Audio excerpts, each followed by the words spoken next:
Here's a funny question. Can you name anything that you know for certain is real? Think about it. Everything you experience, everything, not just most things, everything that you encounter and experience is only experienced in your head. There isn't a single thing that happens to you that your brain doesn't create an explanation for. So how do we know that we're seeing the world in the right way? How do we know that the world is a world at all? How do we know that anything at all, actually exists like we think it exists? You spent your entire life very much hunkered down to the idea that you know what reality is, that you are experiencing reality. But can you define it? Can you really know what is real? Can you ever know? What happens when you truly search for what is real? What will you find on the other side? Take a moment and think about it. Find something that you truly think is real.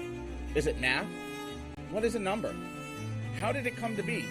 Is it just a creation of the mind? Is it just a thought? How do you know it exists? How do you know any of it exists? Every advancement in science continues to point to one simple truth. Reality isn't real. What we think we know, we don't. So how can you find what is real? How can you discover the truth of reality? Can reality ever be experienced beyond the mind?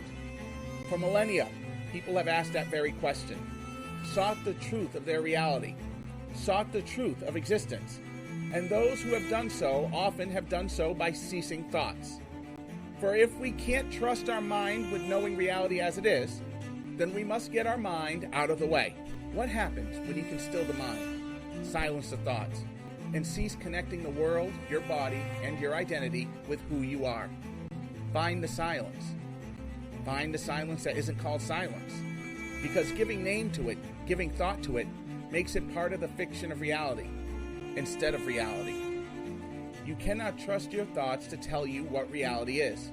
You cannot trust your mind to tell you what reality is. Sit in the silence and let it be. The thoughts that come to your mind, just let them come. Do not resist. Do not fight.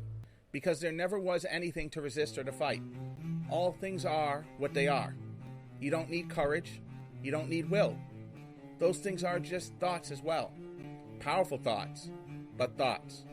When you can just let things be exactly as they are, when you can make no thoughts about them, when you see them as nothing different from anything else, then you see reality.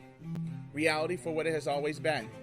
A reality of things not being things, but being, forming, creating and taking shape.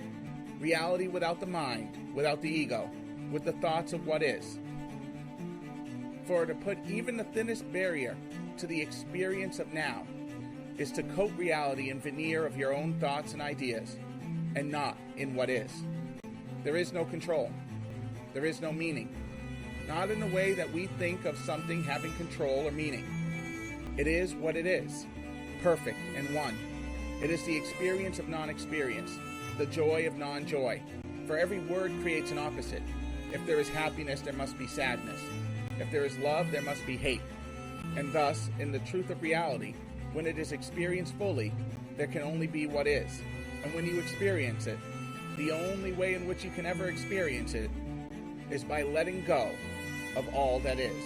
By letting go of every assumption, belief, thought, desire, fear, worry, anger, grudge, and moral.